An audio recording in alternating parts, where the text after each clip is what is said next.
میں آپ کے اور خصوصی مقرر ان کے بیچ میں حائل نہ رہتے ہوئے جناب ارشد خان صاحب اسلامک ریسرچ سینٹر کے سیکریٹری ان کو مدعو کرتا ہوں کہ مختصر تعارف اسلامک ریسرچ سینٹر اور جناب ایڈوکیٹ فیض سید صاحب کا پیش کریں۔ جناب ارشد خان صاحب۔ بسم اللہ الرحمن الرحیم۔ جس طرح سے آپ کو بتایا گیا کہ مجھے اسلامک ریسرچ سینٹر اور جناب ایڈوکیٹ فیض سید صاحب کا تعارف رکھنے کے لیے یہاں پر مدعو کیا گیا ہے، میں مختصر سا آپ کے سامنے اسلامک ریسرچ سینٹر کا تعارف رکھنا چاہوں گا۔ اسلامک ریسرچ سینٹر اورنگ آباد، اس کا قیام سن 2001 میں آیا ہے۔ اس کے بانی اور صدر ایڈوکیٹ فیض سید صاحب ہے، جو آپ کے سامنے ابھی بیان دیں گے۔ اسلامک ریسرچ سینٹر کے مختلف شعبے ہیں، جیسے یوتھ ونگ، لیڈیز ونگ، اسی طرح پروفیشنل ونگ، اور ان تمام ونگز کے ساتھ ساتھ جو ہے خصوصی طور پر توجہ دی جاتی ہے کہ تعلیمی میدان میں یعنی بچوں کی تعلیم اور تربیت پر بھی توجہ دی جائے، اس کے تعلق سے پروگرامز رکھے جائیں، اور الحمدللہ ان 14 سالوں میں اسلامک ریسرچ سینٹر نے بہت سارے تعلیم سے متعلق پروگرامز ارینج کیے۔ الحمدللہ اللہ تعالیٰ جزائے خیر دے ایڈوکیٹ فیض سید صاحب کو کہ آپ نے اس شعبے میں کافی محنت کی اور کافی جد و جہد کی کہ اس کا اثر یہ ہوا صرف ہندوستان ہی نہیں بلکہ بیرونی ملک سے جیسے سعودی عرب اور UAE جیسے بڑے بڑے ممالک نے بھی ایڈوکیٹ فیض سید صاحب کو اسی عنوان پر بیان دینے کے لیے جو ہے مدعو کیا تھا۔ الحمدللہ اللہ کا بہت بڑا احسان ہے کہ آپ کے شہر آپ کے اس خلد آباد میں یہ جو ہے توفیق ہوئی، اللہ سبحانہ و تعالیٰ کی طرف سے یہ ایک بہت بڑا انعام ہوا کہ جو شخصیت کو ان بڑے بڑے ملکوں میں اس عنوان پر بولنے کے لیے مدعو کیا جاتا ہے، آج وہ آپ کے سامنے اس موضوع پر جو ہے بیان دیں گے۔ مختصر سا ایڈوکیٹ فیض سید صاحب کا تعارف میں آپ کے سامنے رکھ دوں۔ الحمدللہ آپ نے جو ہے BSc کمپیوٹر مکمل کیا، اس کے بعد ماسٹر ان کمپیوٹر ایپلیکیشن، اور اس کے بعد آپ نے LLB بھی مکمل کیا، اور اس کے علاوہ بہت سارے مختلف سرٹیفیکیشن کورسز آپ نے جو ہے مکمل کیے۔ آپ پیشے سے ایک تاجر ہیں، لیکن اپنا اکثر اور زیادہ تر وقت جو ہے اسی جو ہے فیلڈ میں گزارتے ہیں کہ لوگوں کو کیسے تعلیم کے لیے ابھارا جائے، معاشرے میں ہونے والی برائیوں کے حل کیسے ڈھونڈے جائیں، قرآن اور سنت کی روشنی میں وہ باتیں امت کے اندر رکھی جائے جس سے ہمارے اندر میں جو برائیاں پھیل رہی ہے، جو پنپ رہی ہے، وہ دور ہو سکے۔ یہ مختصر سا تعارف تھا، میں زیادہ وقت نہ لیتے ہوئے اب واپس جو ہے عبدالرشید صاحب کو اس پروگرام کی جو ہے دوڑ سنبھالنے کے لیے مدعو کرتا ہوں۔ عبدالرشید صاحب۔ جزاک اللہ خیر۔ یہ تھے ہمارے اسلامک ریسرچ سینٹر کے سیکریٹری ارشد خان صاحب۔ اب میں آپ کے اور مقرر کے بیچ میں زیادہ حائل نہ ہوتے ہوئے ان کو مدعو کرتا ہوں۔ خطاب عام بعنوان اولاد کی تربیت، جناب ایڈوکیٹ فیض سید۔ بسم اللہ الرحمن الرحیم۔ الحمد للہ رب العالمین، والصلاة والسلام علی خاتم النبیین والمرسلین وعلی آلہ وصحبہ اجمعین، اما بعد، وقال عز وجل فی القرآن المجید اعوذ باللہ من الشیطان الرجیم، بسم اللہ الرحمن الرحیم۔ یا ایھا الذین آمنوا قوا انفسکم واہلیکم نارا وقودھا الناس والحجارۃ علیہا ملائکۃ غلاظ شداد لا یعصون اللہ ما امرهم ویفعلون ما یؤمرون۔ وقال النبی صلی اللہ علیہ وسلم طلب العلم فریضۃ علی کل مسلم و مسلمۃ، وقال علی کلکم راعی وکلکم مسئول عن رعیتی۔ اما بعد، اسٹیج پر موجود تمام مہمانان اور میرے بھائیوں، آج انشاءاللہ عزیز جس عنوان کے تحت کچھ باتیں میں آپ کے سامنے رکھوں گا وہ ہے اولاد کی تربیت۔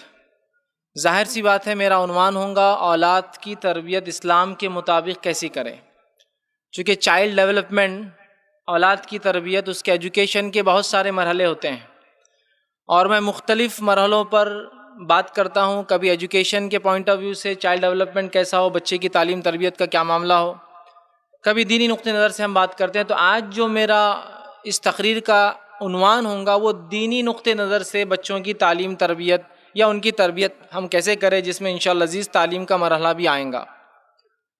سب سے پہلی چیز تو یہ بات ہم جان لیں کہ اولاد جو ہے اللہ رب العزت کی ایک عظیم نعمت ہے۔ اللہ جسے نہیں دیتا ہے اس کی بھی آزمائش ہوتی ہے، اور جسے دیتا ہے اس کی بھی آزمائش ہوتی ہے، اور اللہ جس کو اولاد دے دیتا ہے اس کی آزمائش اس سے بھی زیادہ ہوتی ہے جس کو اولاد نہیں دیتا۔ اس بات کو یاد رکھیے، اور جتنی بڑی نعمت ہوتی ہے اسلام میں اتنی ہی زیادہ اس نعمت کے تعلق سے پوچھ ہونے والی ہے۔ زبان اللہ کی نعمت ہے، صحیح استعمال ہو تو اس کے فائدے ہیں، غلط ہوں گی تو پوچھ ہوں گی۔ مال و دولت اللہ کی نعمت ہے، صحیح استعمال ہو تو اس کے فائدے ہوں گے، غلط ہوں گی تو اس کی پوچھ ہوں گی۔ اسی طرح اولاد اللہ کی نعمت ہے، اگر صحیح سے اس کی تعلیم تربیت کا نظم نہیں کیا، اسے جو ہے مؤدب نہیں بنایا، اسے صحیح اسلام نہیں سکھایا، اسلام کے مطابق زندگی گزارنے والا نہیں بنایا، تو یقیناً یہ اولاد پکڑ کا باعث بن جائیں گے آخرت میں۔ اور یہی اولاد اگر اس کی صحیح تعلیم اور تربیت کی گئی تو مرنے کے بعد والدین کے لیے ثواب جاریہ بھی بن جائیں گی، اور دوسرے الفاظ میں یہی اولاد اگر تربیت درست نہ کی گئی تو عذاب جاریہ بھی بن سکتی ہے، اگر ہماری غلط تربیت کی وجہ سے وہ بگڑی ہے تو۔ اس بات کو ہم جان لیں، اس بات کو ہم سمجھ لیں۔ تو اولاد کی تربیت یہ بڑا اہم جو ہے مرحلہ ہے، یہ بڑی اہم ذمہ داری جو اللہ رب العزت نے جو ہے انسانوں پہ جو ہے رکھی ہے، اور اگر اولاد کی صحیح تربیت نہ ہو جیسا کہ آج ہو رہا ہے، ویسا دھیان نہیں دیا جا رہا، ویسی غور و فکر نہیں کیا جا رہا، ویسی محنت نہیں کی جا رہی کہ اولاد کی صحیح تربیت ہو، اس کے نتیجے ہم دیکھ رہے ہیں کہ اولاد جو ہے والدین کس کو جو ہے جواب دیتی ہے، ان کو دھمکاتی ہے، ان کو اللہ رحم کرے کبھی کبھار واقعات سامنے آئے کہ مارتی ہے، زندگی میں یہ دعویٰ کرتی ہے کہ مرنے کے بعد جو ملنے والا زندگی میں دے کر جاؤ، وراثت تقسیم کر دو۔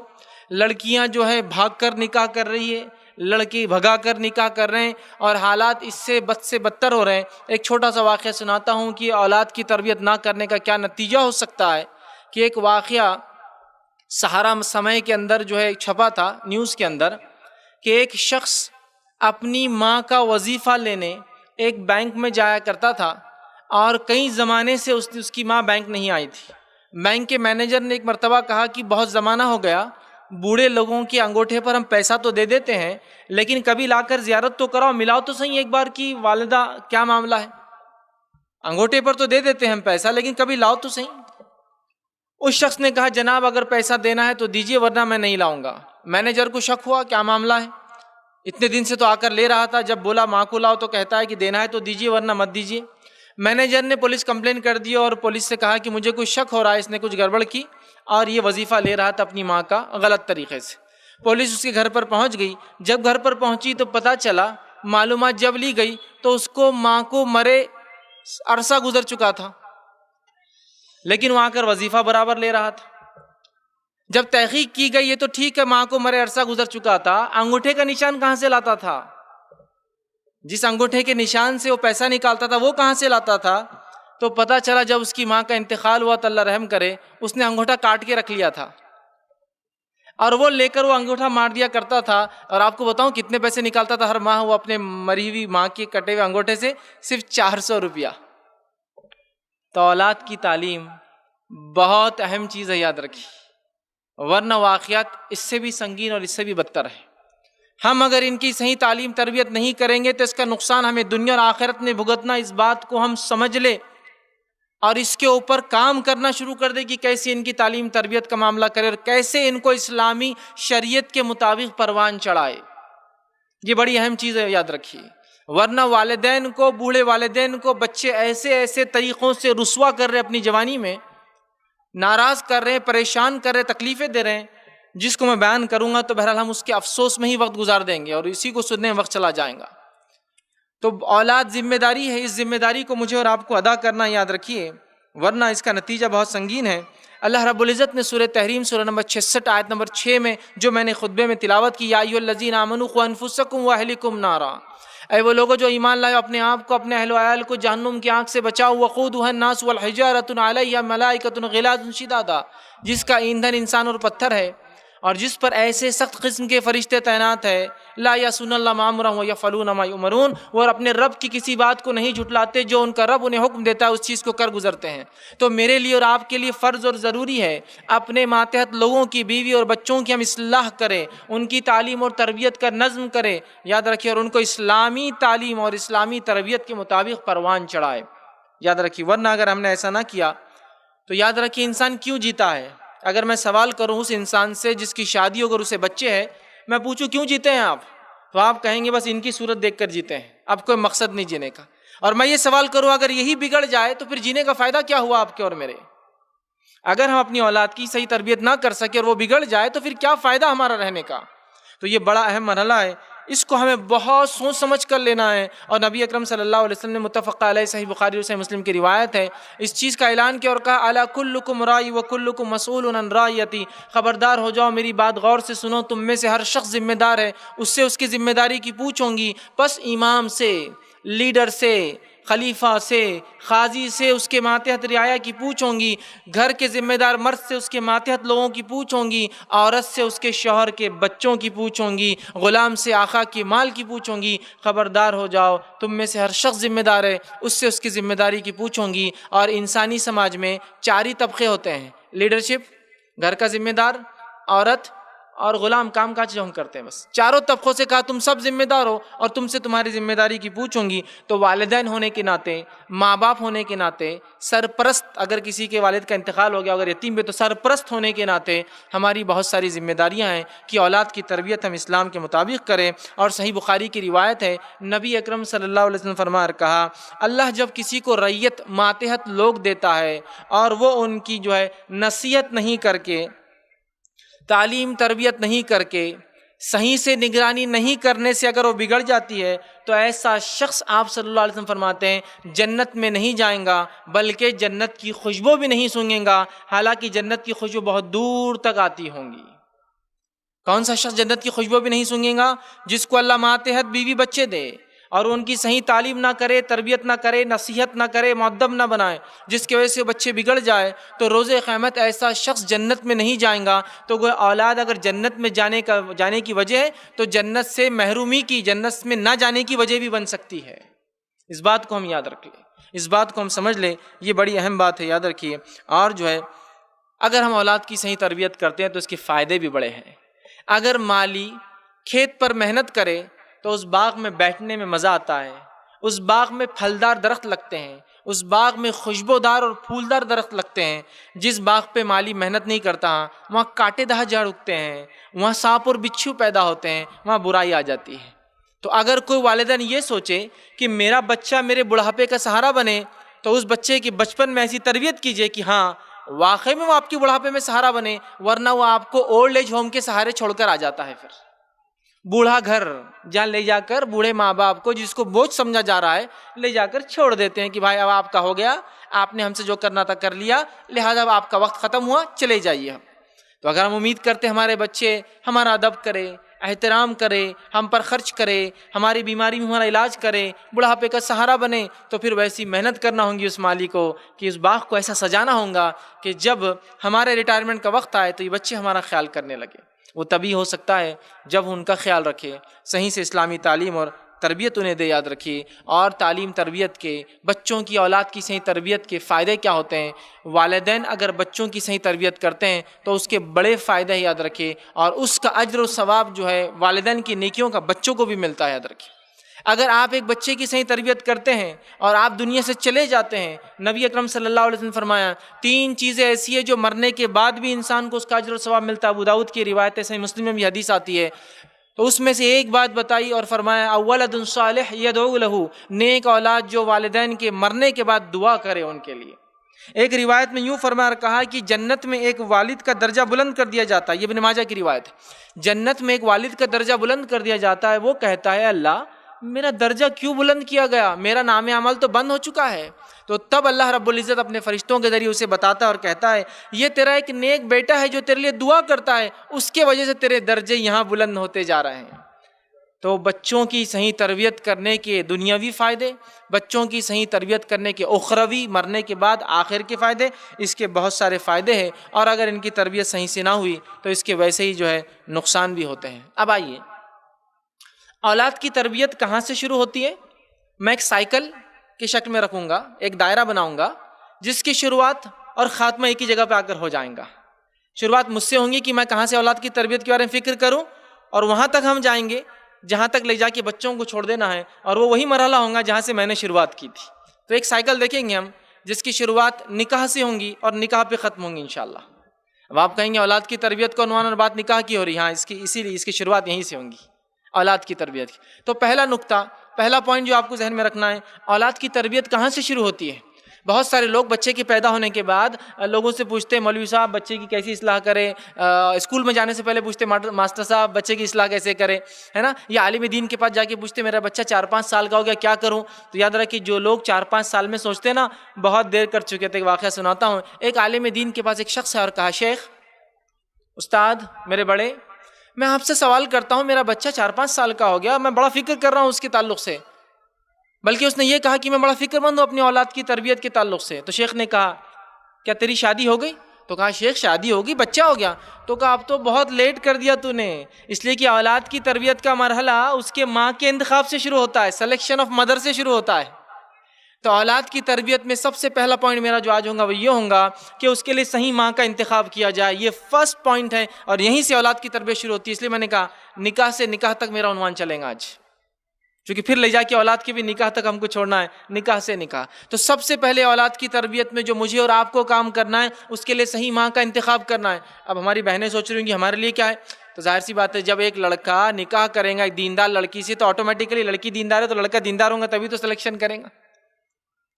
ظاہر سی بات ہے، میں جب کہہ رہا ہوں بیوی صحیح نیک بیوی کا انتخاب تو نیک شوہر کا بھی یاد رکھیے۔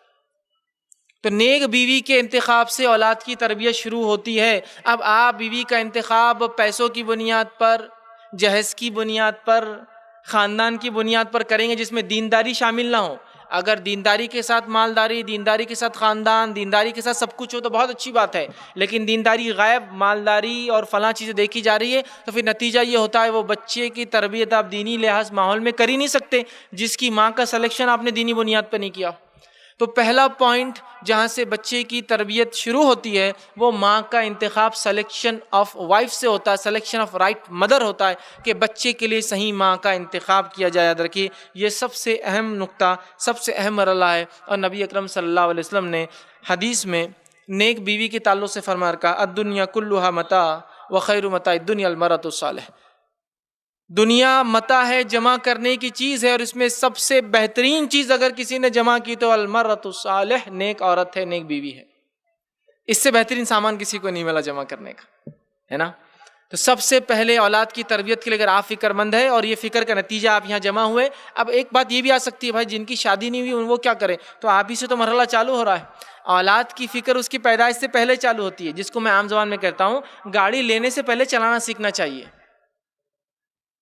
نکاح ہو رہا ہے تو اس سے پہلے سب چیزیں انسان کو سیکھنا ہے۔ اولاد کی وہ تمنا کرتا ہے پہلے سے اسے جاننا ہے کہ اس کی تربیت کے لیے کیا کرنا ہے، تو نیک ماں کا اس کے لیے انتخاب کرے۔ یاد رکھیے، اور یہ بات ہم جانتے ہیں ماؤں کا بچوں پر کیا اثر ہوتا ہے، کتنا اثر ہوتا ہے۔ نوح علیہ السلام کی بیوی ایمان نہیں لائی جس کے نتیجے میں ان کا بیٹا بھی ایمان نہیں لایا، اور انس بن مالک کی والدہ ام سلیم رضی اللہ عنہ ایمان لائی جس کے نتیجے میں والد کے نہ کہنے کے، ابو انس کے منع کرنے کے باوجود بھی ننھے انس، چھوٹے انس نے اپنی بات، والدہ کی بات سنتے ہوئے لا الہ الا اللہ کہہ دیا۔ یہ ہوتی ماں۔ اسی لیے میں تو اپنی زبان میں یہ کہتا ہوں بچہ ماں کے عقیدے پہ ہوتا ہے، باپ کے عقیدے پہ ہوتا ہی نہیں۔ اگر سمجھ لیجئے والد یہ کہے کہ دیکھو گھر میں فلاں چیز نہیں ہوں گی، لیکن اگر والدہ وہ چیز کرتی ہے اور والد کے جانے کے بعد بچوں سے کہے بیٹا ابا کو آئے بات بولنا نہیں، اور وہ سب کر لے، جب ابا شام میں گھر پہ آتا ہے کچھ ہوا تو نہیں نا، بچے بولتے ہیں ہاں کچھ نہیں ہوا، امی نے کچھ نہیں کی۔ تو بچے ماں کے عقیدے پہ ہوتے، باپ کے نہیں، وہ ماں کی طرفداری کرتے اس لیے کہ وہ انہی کے پاس اکثر وقت گزارتے ہیں۔ تو مائیں سب سے پہلے اپنا رول سمجھے، اور نوجوان اپنے لیے نیک بیوی کا، اور اگر ولی ہو چکی لڑکی خود نکاح نہیں اس کا ولی کرتا ہے تو وہ اپنے لیے نیک داماد کا انتخاب کرے۔ یہاں سے شروع ہوتی ہے اولاد کی تربیت، پہلا مرحلہ۔ سیکنڈ چیز جو ہے وہ یہ ہے جب انسان نکاح کرے تو یہ اولاد کی تربیت کا حصہ ہے، اللہ سے نیک اولاد کی دعا کرے۔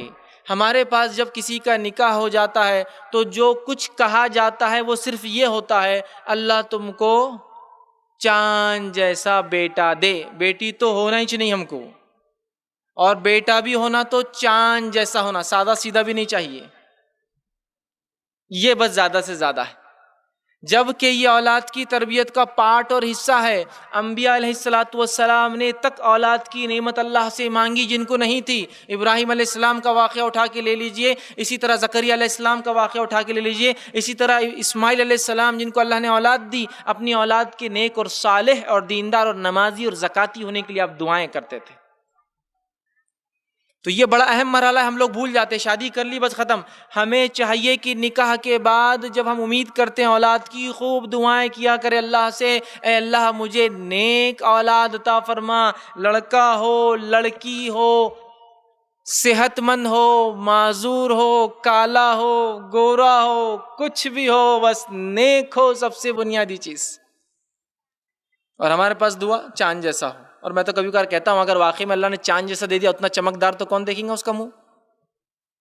ایک دم چمچم ٹیوب لائٹ کے چمچیں گا، اور پھر آدھا حصہ دھبے لگا ہوا، چاند میں بھی تو جو دھبے اس میں ہے نا، تو آپ کہیں نہیں وہ تو ایک مثال ہے۔ تو میں بھی یہ کہہ رہا ہوں دعا کیجیے اللہ نیک اولاد دے مجھے، لوگ دعا دے اللہ نیک اولاد دے تمہیں۔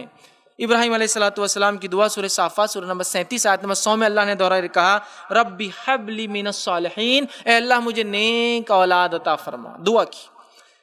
اسی طرح اللہ رب العزت زکریا علیہ السلام کے تعلق سے سورہ آل عمران سورہ نمبر 3 آیت 38 میں فرمایا کہا، زکریا علیہ السلام نے دعا کی رب ہب لی من لدنک ذریۃ طیبہ، اے اللہ مجھے طیب نیک اچھی اولاد عطا فرما۔ یہ دعائیں ہم نے کرنا چاہیے، یاد رکھی۔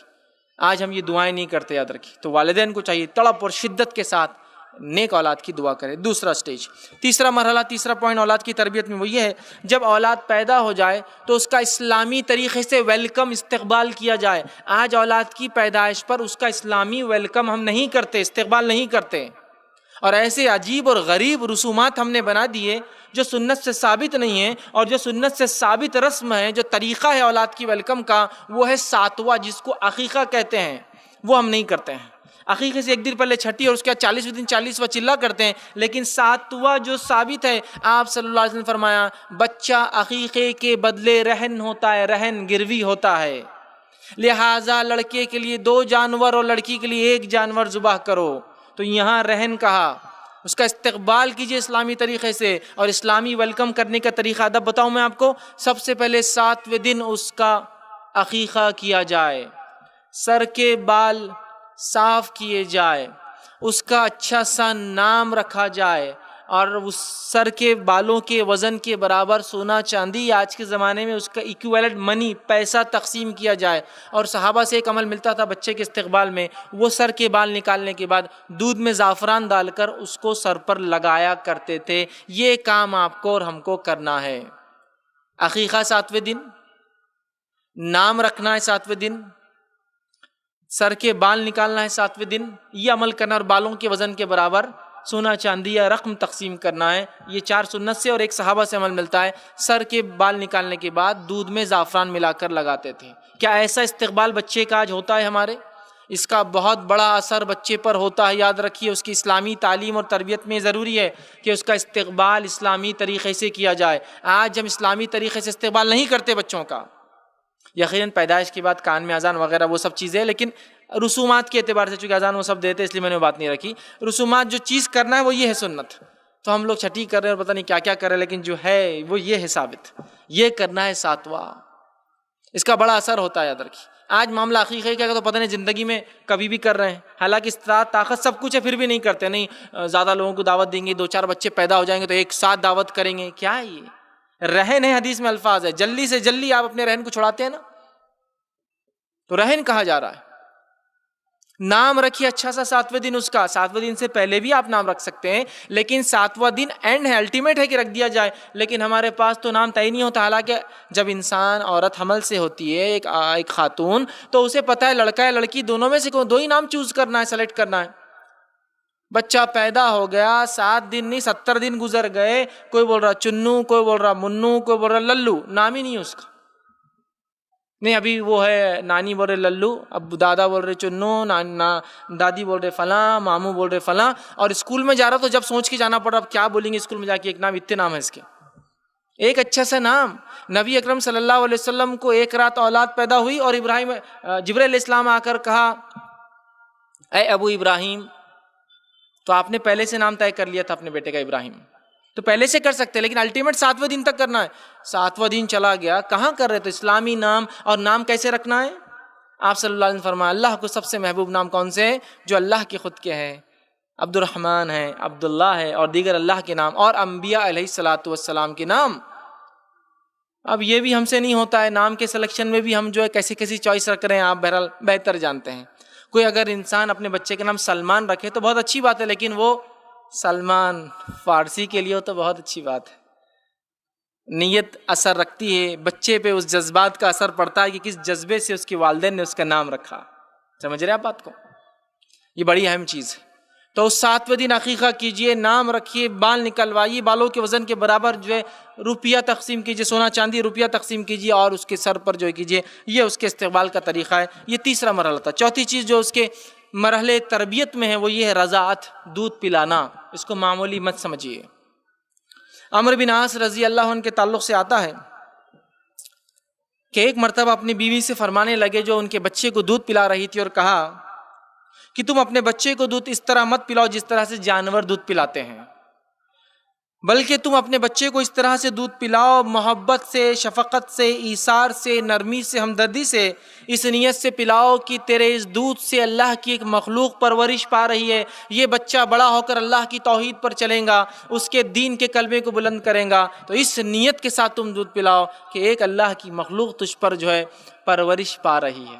جانور بھی تو بچوں کو دودھ پلا دیتے ہیں، اور ماں کا دودھ بچے کے لیے غذائیت بھی ہے، اس کے لیے ہائیجینک پاکیزہ بھی ہوتا ہے، اور اصل چیز وہ ممتا اور ریلیشن شپ ہوتا ہے جو بچے سے قائم ہوتا ہے، جو ڈبے کے دودھ سے قائم نہیں ہو پاتی. مجھے اس عنوان میں تفصیلات میں جاننے کی ضرورت نہیں ہے. ہمارے علاقوں میں عام طور سے الحمدللہ ہماری مائیں بہنیں بچوں کو دودھ پلاتی ہے، لیکن بہت سارے علاقوں میں عورتیں دودھ نہیں پلاتی اپنے بچوں کو، اس وجہ سے کہیں ہمارا جسم خراب نہ ہو جائے. سمجھ رہے آپ؟ ٹھیک. تو یہ رضاعت بڑا اہم مرحلہ ہے، لیکن اس بات کو ہم سمجھیں اور اس مرحلے میں بھی بچے کی خوب تربیت کریں. 5ویں چیز، تربیت. جب بچہ بولنے لگے، بچہ جب بولنے لگتا ہے، جب تربیت کا بڑا نازک مرحلہ ہوتا ہے، اور اسے سب سے پہلے اللہ کا نام بولنا سکھائے. آپ صلی اللہ علیہ وسلم فرمایا جس بچے کا پہلا کلام انسان کا لا الہ الا اللہ ہو اور جس کا آخری کلام لا الہ الا اللہ دخل الجنہ، وہ جنت میں چلا جائے گا. اب بچے کا پہلا کلام لا الہ الا اللہ کیسے ہوگا مجھے بتائیے؟ بچے تو پیدا ہوتے بولتے نہیں ہیں، لیکن ایک بات یاد رکھیے، آپ کا ننھا سا بچہ جب بولتا نہیں ہے وہ ایک خالی ریکارڈر ہے، وہ ہر چیز کو ریکارڈ کرتے رہتا ہے اور اسی چیز کو پہلے بولنے کی کوشش کرتا ہے جس کو آپ ترجیح دیتے ہیں. تو اس بچے کو ننھے منھے جو بات نہیں کرتا، مہینے 2 مہینے کا آپ کو کہنا پڑے گا بیٹے کہو لا الہ الا اللہ، بچے کہو لا الہ الا اللہ، بیٹی کہو لا الہ الا اللہ، تو پھر وہ بچہ کہیں گا لا الہ الا اللہ، چونکہ اپنے ماں باپ کو اسی کی تلقین کرتے ہوئے سنتا ہے. اب ہم زیادہ سے زیادہ بچہ جب بولنے لگا تو کیا سکھاتے ہیں؟ ممی بولو.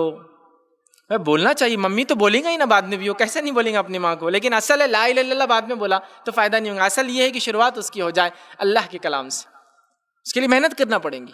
ممی بولو، دادی بولو، دادا، ارے یہ تو ٹھیک ہے بھائی ممی ڈیڈی. حالت تو یہ ہے کہ بچوں کو، ننھے منوں کو گالیاں سکھائی جاتی ہے. دیکھو توتلے اس میں کتنی اچھی گالیاں دیتا ہے، پھر بڑا ہو کے جب پھر سیدھی زبان میں گالیاں دیتا ہے تو بولتے گالی کہاں سے سیکھ لیا اس نے؟ یہ آپ کی تربیت کا نتیجہ تھا.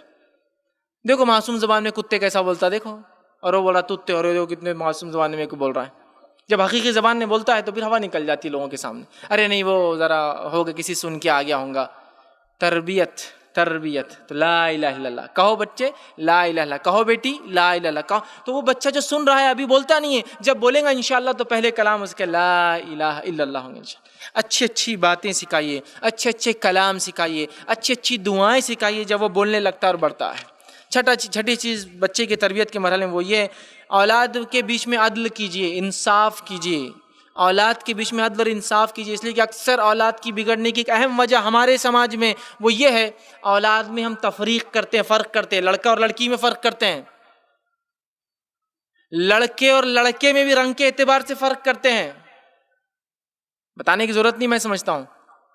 یہ میرا لڑکا ہے، میرا نام روشن کرے گا، یہ میرے کو 2 پیدا ہو گئے لڑکیاں، پتہ نہیں کیا کریں گے، یہ دیکھو بوجھ میرے اوپر جو ہے پرایا دھن پیدا ہو گئی اور پتہ نہیں اس کے لیے میں پریشان ہوں، جس دن پیدا ہوئے اس دن سے فکر مند ہوں، اور دیکھو میرا نام روشن کرنے والا، نام لینے والا میرا لڑکا فلاں ہے۔ لڑکی اور لڑکے میں فرق کر رہے ہیں آپ، لڑکے اور لڑکے میں بھی فرق کرتے ہیں، یہ میرا گورو، یہ ذرا کم کلر کا کالا ہے میرا، یہ تو اولاد اس سے سمجھ جاتی ہے باپ کے اس رویے سے، اور وہ پھر کتنی ہی آپ اچھی تربیت دے نہیں مانتی، اس لیے کہ اس کو آپ تفریق کر رہے ہیں۔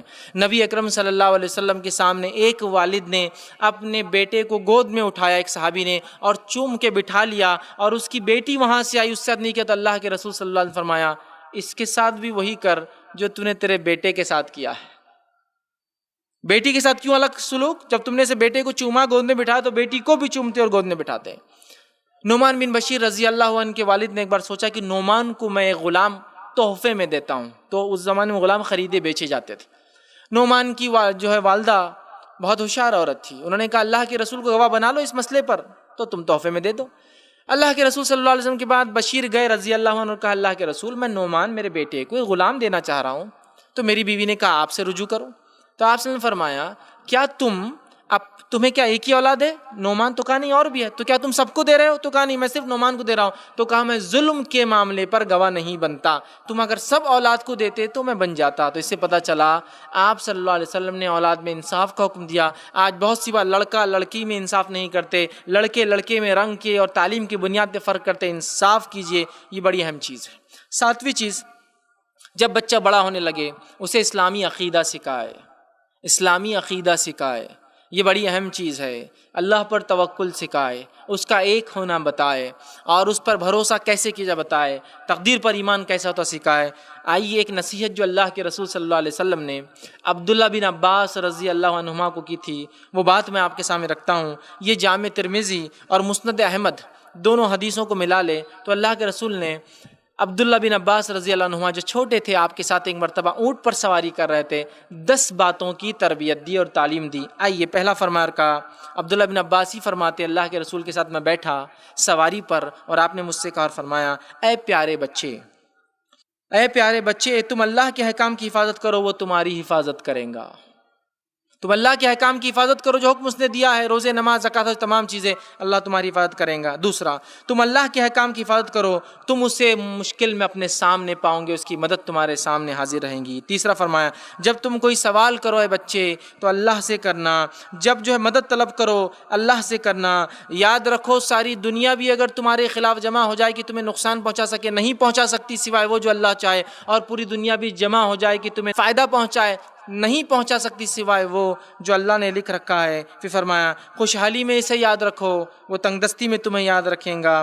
یاد رکھو جو چیز تمہیں نہیں ملی وہ تمہیں نہیں ملنے والی تھی، اور جو چیز تمہیں مل گئی اسے تم سے کوئی نہیں چھین سکتا ہے۔ پھر فرمایا یاد رکھو اللہ کی مدد صبر کے ساتھ ہے، کوشش تکلیف کے ساتھ ہے، اور جو آسانی تنگی کے ساتھ ہے۔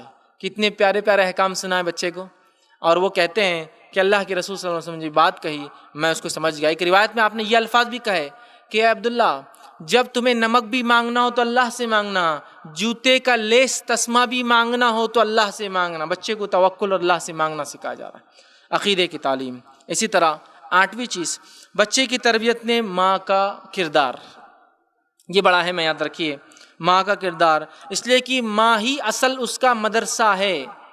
ماں جیسی ہوں گی بچہ ویسا ہوگا، ماں دیندار تو بچہ دیندار۔ ایک ماں جو نمازی ہے اس کا ننھا منا 2-4 مہینے کا بچہ جو رینگنا سیکھتا ہے، ماں کو سجدے میں گرتا ہوا دیکھ کے خود بھی سجدے کرتا ہے، حالانکہ اس کو سمجھتا کچھ بھی نہیں ہے۔ تو وہی ننھا منا جب ماں کو جھوٹ بولتے ہوئے سنتا تو جھوٹا بھی بن جاتا ہے، چغل خوری کرتے ہوئے سنتا فون پہ تو چغلی کرنے والا بن جاتا ہے، دھوکہ دہی کرتے ہوئے سنتا تو دھوکے باز بن جاتا ہے، دنیا پرست دیکھتا ہے تو دنیا پرست بن جاتا ہے۔ تو ماں کو دین پر ہونا اپنے بچوں کے لیے لازم ہے، اس لیے کہ بچے ماں کو دیکھ کر اثر انداز ہوتے ہیں۔ اسی لیے کہنے والوں نے بڑی خوب بات کہی، ماں بچے کا پہلا مدرسہ اسکول ہے۔ اگر یہاں وہ پاس ہوا تو آگے کامیابی، یہاں فیل ہو گیا آگے کوئی مدرسہ اور اسکول کو کامیاب نہیں کر سکتا ہے۔ یہ بڑی اہم بات ہے، یاد رکھیے یہ بڑی اہم بات ہے۔ بچے کی تربیت، صحابہ کے تو واقعات اتنے پڑے ہیں، ان گنت واقعات، کہ کیسی ماؤں نے کوشش اور تکلیفیں اٹھائی اپنی بچوں کی تربیت میں، جبکہ ان کے والد بچے کا باپ نبی اکرم صلی اللہ علیہ وسلم کے ساتھ لگا تھا ساری زندگی. یہ مائیں صحابیہ تربیت کر رہی تھی ان بچوں کی، صحابہ کی اور صحابات کی. یہ بڑی اہم چیز. تو ماں کا کردار سب سے اہم ہے، سب سے اہم ہے. اور میں کہوں گا ماں کو اس بات کو، اپنے کردار کو صحیح سے نبھائے، اور اس بات کو بھی یاد رکھے اپنے بچے کو لاڑ میں کبھی نہ سڑائے.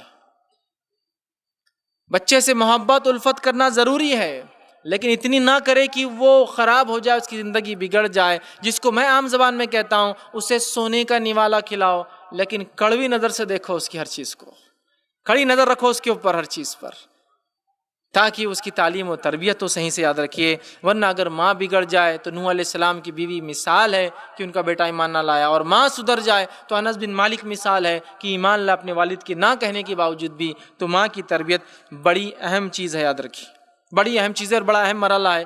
اس بات میں اس لیے میں نے شروع میں لے لیا کہ بیوی کا انتخاب ہو دینداری کے بنیاد پر. اب آئیے 9واں پوائنٹ، بچے کی تربیت میں والد کا کردار. ماں کے کردار کے بعد، ماں کی ذمہ داری کے بعد پھر والد کی ذمہ داری آتی ہے.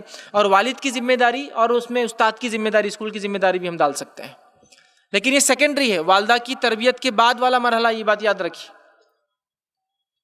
والد کیا کریں گے؟ اللہ نے والد کو، مرد کو ذمہ داری دی حلال رزق کمانے کی. تو ظاہر سی بات ہے وہ بیٹھ کر تو تربیت بہت کم کر پائیں گا، کرنا تو ہے لیکن کم کر پائیں گا. لیکن والد جو ہی شام میں گھر میں داخل ہو، بچے سے سوال کرے، بیٹا صبح سے کیا ہوا؟ والدہ کو تنگ تو نہیں کیا؟ اسکول برابر گئے تھے، مدرسہ گئے تھے، عربی میں کیا سیکھے، اسکول میں کیا ہوا، دن بھر کیا کیا، چلو مجھے یہ سناؤ، مجھے وہ پڑھ کے دکھاؤ، ایک کتاب بتاؤ، فلاں کرو. تو گویا ماں ایک ٹیچر کی جیسی محنت کریں گی بچے پر، اور والد آ کر انسپیکٹ کریں گا اور چیک کریں گا کہ کیا ہوا، انٹروسپٹ جس کو کہتے ہیں کہ کیا کیا ہوا، جس نے کیا کیا. سمجھ رہے آپ؟ ورنہ بہت سی بار والد بولتا میری ذمہ داری نہیں بھائی، تمہاری ماں کی تھی، تمہاری ماں نے تم کو بگاڑ دیا. نہیں، آپ کی بھی ہے، اس لیے کہ ماں تو کوشش کریں گی، آپ کو چیک رکھنا ہے. اگر والد کا چیک نہ رہا تو پھر ماں کی کتنی بھی محنت ناکارہ ہو جاتی، اس لیے کہ بچہ بگڑ جاتا ہے. ابا تو کچھ نہیں بولتے، امی مارتے تو نہیں، محبت کرتے، لہٰذا میں کچھ بھی کروں گا. تو باپ کی بھی جو ہے تربیت کا بڑا اہم وہ ہے. ابراہیم علیہ السلام اس کے لیے ایک مثال ہے کہ ابراہیم علیہ السلام نے کیسی اپنی بچوں کی تربیت کی. اسماعیل علیہ السلام ہے، یعقوب علیہ السلام ہے. اس کے علاوہ ہم دیکھتے ہیں یعقوب علیہ السلام کی آخری وقت ہے زندگی کا. قرآن میں سورہ بقرہ میں آیتیں آئی کہ یعقوب علیہ السلام کا جب آخری وقت تھا تو انہوں نے اپنے بچوں کی بلا کر پوچھا بچوں سے، اے میرے بچوں، میرے بعد کس کی عبادت کرو گے تم؟ دیکھیے ایک باپ کیسا فکر مند ہے کہ اس کے جانے کے بعد اس کی آل اولاد کس کی عبادت کریں گے. تو کہا ہم آپ کے رب ابراہیم کے رب، اسماعیل کے رب، اسحاق کے رب کی جو ہے عبادت کریں گے. سمجھ رہے آپ؟ تو یہ ہے والد کا کام. یا پھر تیسری اگر مثال لینا ہے اور تو لقمان علیہ السلام، سورہ لقمان اٹھا لیجئے، کیا پیاری پیاری نصیحت ہے. لقمان علیہ السلام نے جو ہے اپنے بچے کو کی، اور کیسی اچھی اچھی باتیں بتائی. وقت نہیں ہے تو والد بھی وہ رول ادا کرے. ابراہیم علیہ السلام ہے، یعقوب علیہ السلام ہے، اسماعیل علیہ السلام ہے، اور یہ لقمان علیہ السلام ہے، نبی اکرم صلی اللہ علیہ وسلم ہے. ہمیں دیکھ کر جو ہے ویسی تعلیم و تربیت کرنا ہے. تو والد کا کردار. اس کے بعد جو ہے 10واں نقطہ اور پوائنٹ ہے بچے کی تربیت میں اسکول اور درسگاہ کا کردار. اسکول اور درسگاہ. آج اسکول کا اور مدرسے کا کیا حال ہے مجھے زیادہ بتانے کی ضرورت نہیں ہے.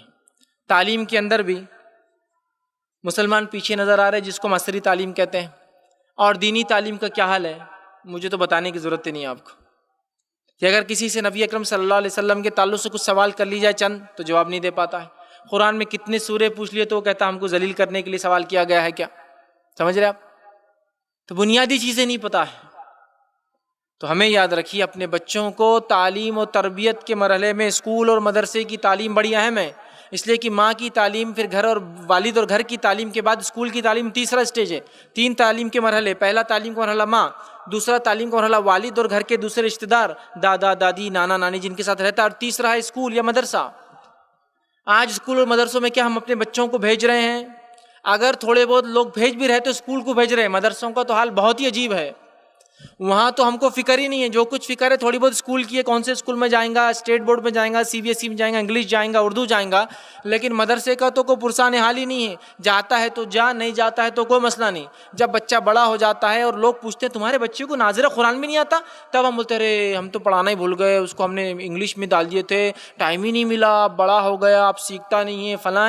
میرے بھائیوں اور میری بہنوں، آپ اپنے بچوں کو اگر دینی تعلیم سے اور سب سے افضل اس میں قرآن کا علم نہیں دیتے ہیں تو گویا آپ دنیا کا کوئی علم دے دے آپ نے اس کی آخرت تو خراب کر دی، یہ بات طے ہے۔ کوئی علم دے دے، پھر ڈاکٹر تو ہے سب سے اعلیٰ لیکن عربی نہیں پڑھنا جانتا، اللہ کا کلام نہیں پڑھ سکتا، کیا فائدہ ایسی ڈاکٹری کا جس میں اللہ کا کلام جس کو پڑھنا نہ آتا ہو۔ انگلش میں تو ایسا ماہر کہ فر انگلش بولتا ہے، لیکن اللہ کا کلام پڑھنا ہے تو مشکل ہی مشکل پیدا ہو جا رہی۔ ناظرے کی بات کر رہا ہوں، عربی میں سمجھنا ایک دوسرا مرحلہ ہے، چونکہ ہم لوگ غیر عربی ممالک میں رہتے ہیں، عربی ہماری مادری زبان نہیں ہے، تو وہ ایک الگ مرحلہ ہے، صرف ناظرے کی بات ہو رہی ہے۔ اسکول کی حد تک تو بھی جا کر چھوڑا جاتا ہے، مدرسے کو تو کبھی پوچھا بھی نہیں جاتا گیا یا نہیں گیا، اور فرق کر دیا ہم نے تعلیم میں، اور تھوڑا بہت ذہن جو لگاتے ہیں اسکول کی طرف لگاتے ہیں، دینی تعلیم کی طرف تو کوئی رجحان ہی نظر نہیں آ رہا ہے۔ تو خوب اسکولی تعلیم بھی دلائیے، کوئی مسئلہ نہیں، انگلش میں ڈالیے، اردو میں ڈالیے، مراٹھی میں ڈالیے، اسلام کوئی زبان سے باہر نہیں رکھتا ہے، لیکن اپنے بچوں کو ساتھ میں مکتب میں، مدرسے میں، یا آپ جو بھی نام سے بلاتے ہیں، وہ ٹیوشن بولتے ہیں عربی کا، وہاں ضرور بھیجیے اور خوب اعلیٰ تعلیم دیجیے، اور اس کے لیے خوب مال بھی خرچ کیجیے۔ نہیں تو اسکول کی فیس تو 500 روپے مہینہ، 1000 روپے مہینہ، ایسے بھی اسکول اورنگ آباد میں جن کی فیس 55,000 روپے مہینہ بھی ہے، مسلم بچے جاتے ہیں، اللہ اور دے، میں وہ نہیں کہہ رہا ہوں غلط ہے، لیکن مسئلہ یہ ہے کہ عربی کی تعلیم کا کیا؟ یہاں تو لاکھوں روپیہ، مطلب 7-7.5 لاکھ روپے سالانہ خرچ ہو رہے ہیں بچے کی تعلیم پر، اور یہاں عربی کی تعلیم کیا؟ مولوی صاحب ڈھونڈتے ہیں، اور ڈھونڈنے کے بعد مولوی صاحب کو تقویٰ یاد دلاتے ہیں۔ مولوی صاحب کیا لیں گے آپ؟ مولوی صاحب بول رہے 600 روپے تو کم از کم مہینہ لوں گا، اللہ کا تقویٰ اختیار کرو، ڈرو، تم کو ڈر نہیں ہے کیا؟ قیامت دن کیا آؤں گا تمہارا، مطلب وہ پورا تقویٰ، پورا ڈر ان کے لیے ہی، مولوی صاحب کے لیے، ہم لوگوں کے لیے نہیں کچھ بھی۔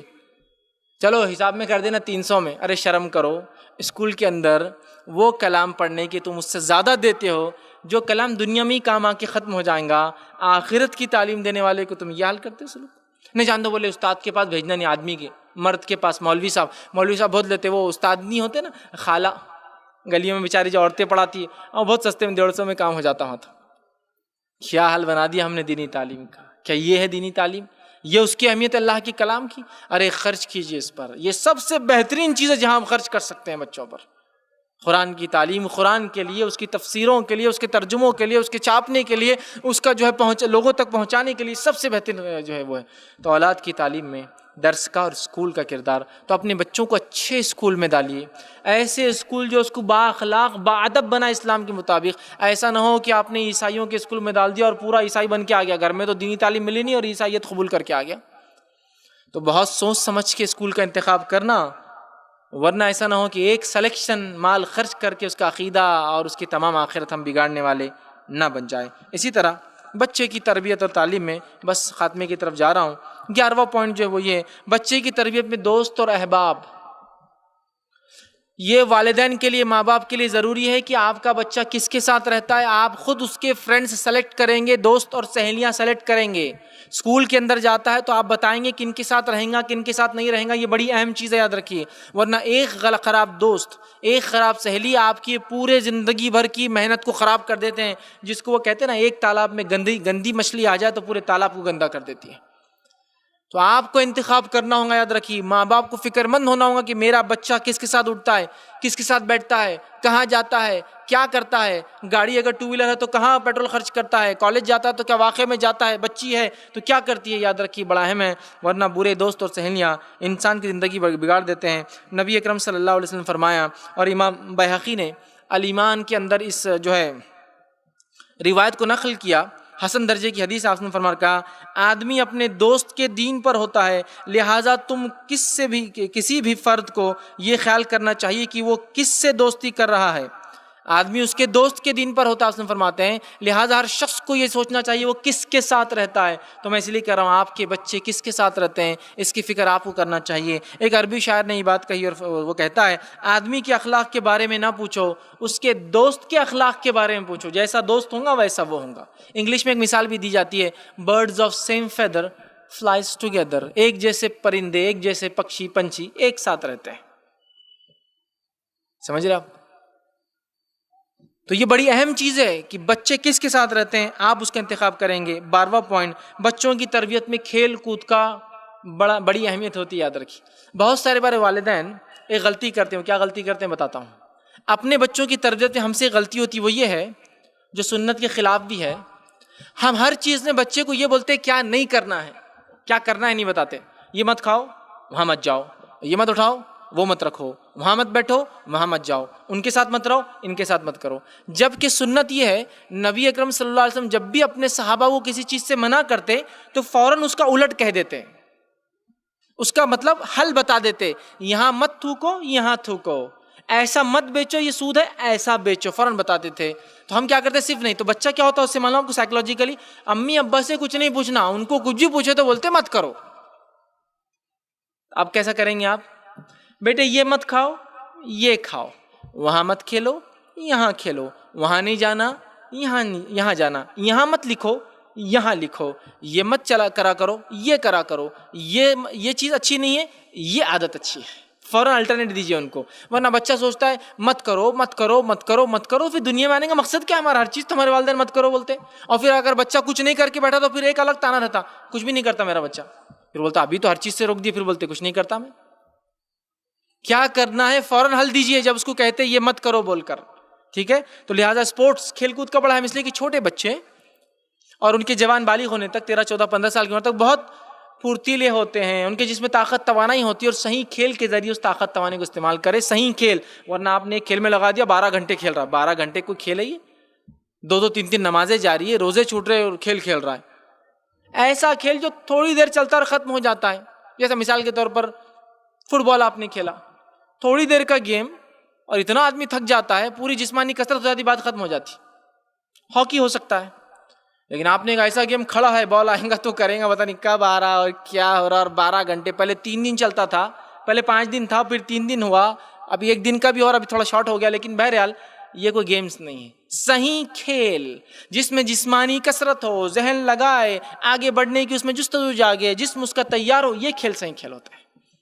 سمجھ رہا؟ تو صحیح کھیل کی عادت ڈالیے تاکہ ان کی جسمانی قوت توانائی جو زیادہ ہوتی ہے، ایکسٹرا انرجیز برن ہو جائے، ان کی ختم ہو جائے. رکھیے اس چیز کا خاص طور سے نظم ہونا چاہیے کہ بچوں کے، ہمارے گھروں میں صحیح کھیل کود کا نظم نہیں ہونے سے بچے کہیں بھی جاتے ہیں، کھیل کود کرتے نقصان پہنچاتے ہیں لوگوں کو. 13ویں چیز، بچوں کے درمیان انعامی مقابلے کروائے. اب انعامی مقابلے تو بہت بڑا کوئی کمپٹیشن نہیں کرانا ہے آپ کو.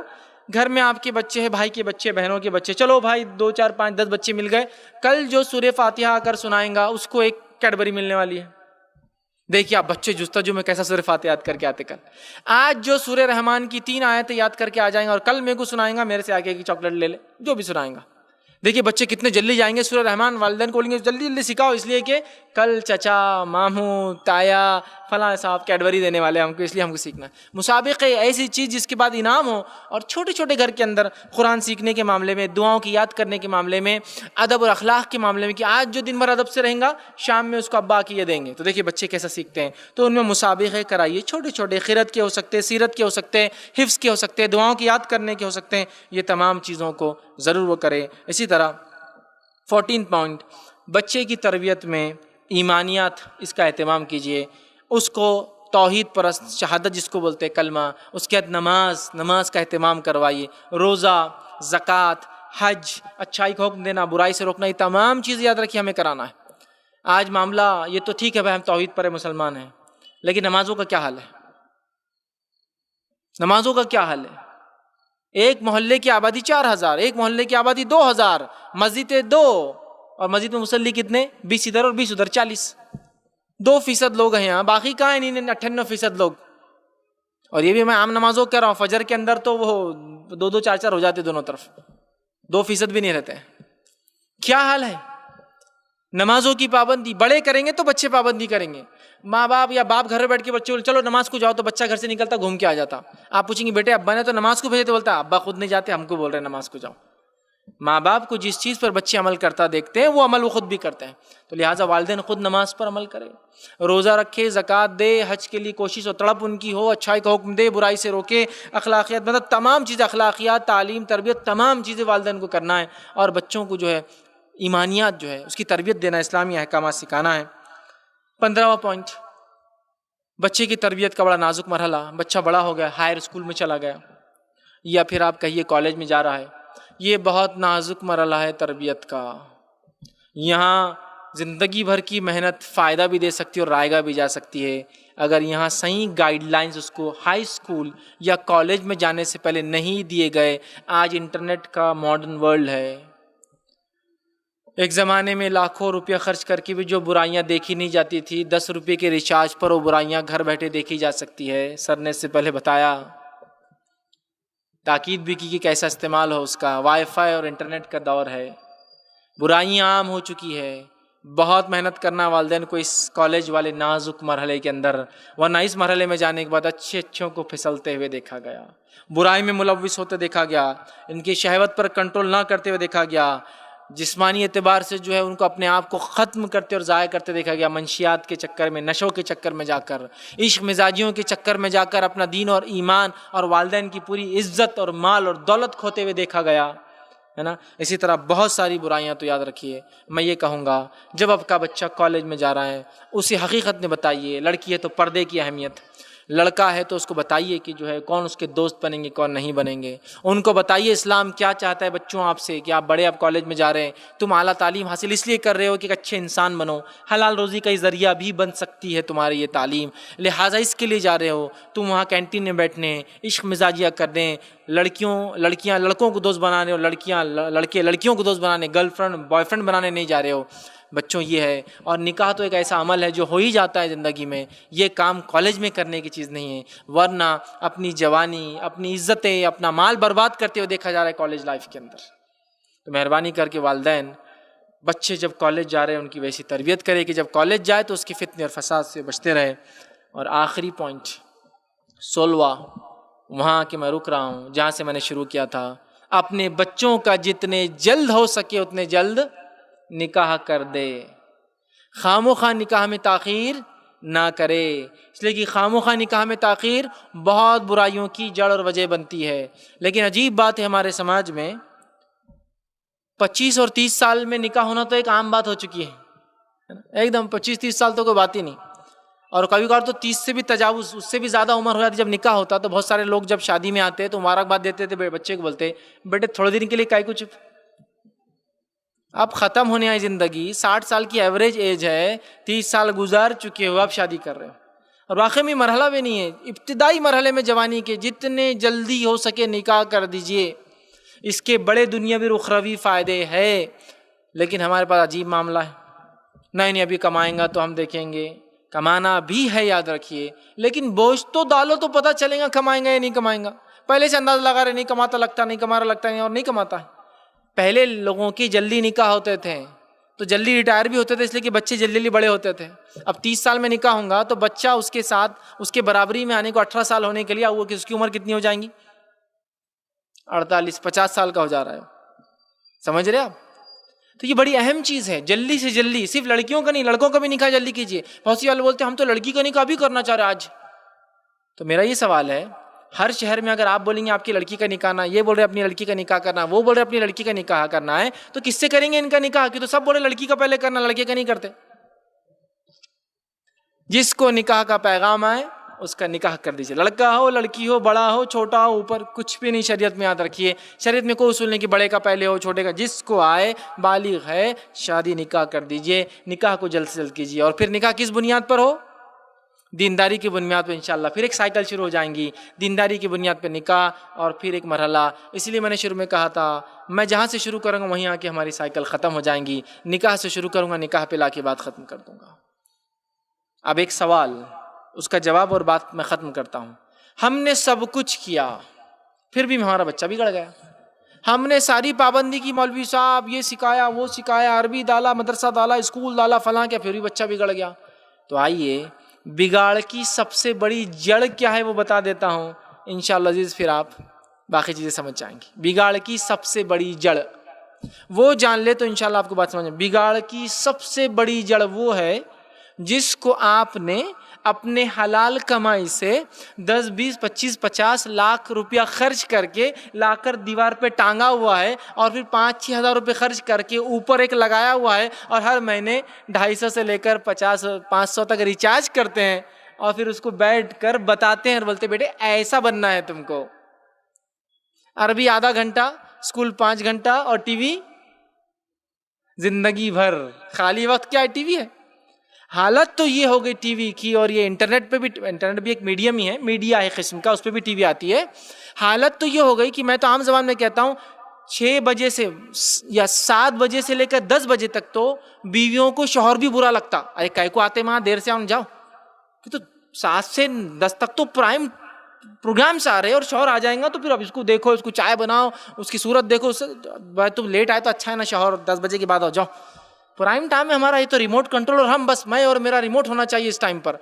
تو بچے بیٹھے ہوئے ہیں، ماں بیچ میں ہے، بچے بازو بیٹھے ہیں، اور ماں لگا رہی ہے ایک پکچر، ماں دیکھ رہی ہے ایک پکچر، بچے پکچر سے سیکھ رہے ہیں، چونکہ جو بچے وہی چیز پہ عمل کرتے ہیں جو اپنے والدین کو کرتے ہوئے دیکھتے ہیں، تو بچہ سوچا اچھا امی نے یہ دکھایا نا تو ہم کو بڑے ہو کر یہی کرنا ہے۔ پھر بولتے ارے بڑے ہو کے بچی بھاگ گئی، میں نے تو اتنی محنت کی، گڑگڑائی تھی، منت مانگی تھی جب پیدا ہوئی، پھر بھی بھاگ گئی کیوں؟ تو ماں تم نے جو دکھایا نا بہت خطرناک تھا، اس نے اس کا اثر لے لی، گولی کھلایا تو ایسا ہوتا تھوڑی سی، آپ 3 گھنٹے کا ڈوز دے رہے اس کو ایک دن میں، ایسا بھاگنا، ایسا افیئر کرنا، یہ ہوتا فلاں ہوتا۔ نہیں مولوی صاحب ہم تو ٹی وی پہ کبھی کوئی ایسی نہیں دیکھتے، ہم تو گھریلو پکچر دیکھتے ہیں۔ واہ واہ واہ واہ، یہ گھریلو پکچر کیا رہتی ہے میرے کو آج تک نہیں سمجھا، مطلب گھریلو پکچر بولتے کیا رہتا، مطلب میں سمجھ میں نہیں آیا۔ پہلے ایک زمانہ تھا جب ہم چھوٹے تھے تو ہفتے ایک دن پکچر آتی تھی، تو پہلے سے آ کر اعلان ہو جاتا تھا محلے میں اب کے ہفتے گھریلو پکچر ہے، تو ہم کو لگتا تھا گھریلو بولے تو ہمارے گھر کے کیریکٹرز رہتے ہوں گے شاید اس کے اندر، گھریلو بولے تو کیا ہے، نہیں مطلب گھریلو بولے تو بہت زیادہ سین نہیں رہیں گے اس میں، ایسے ویسے بچے بھی دیکھ سکتے ساتھ میں،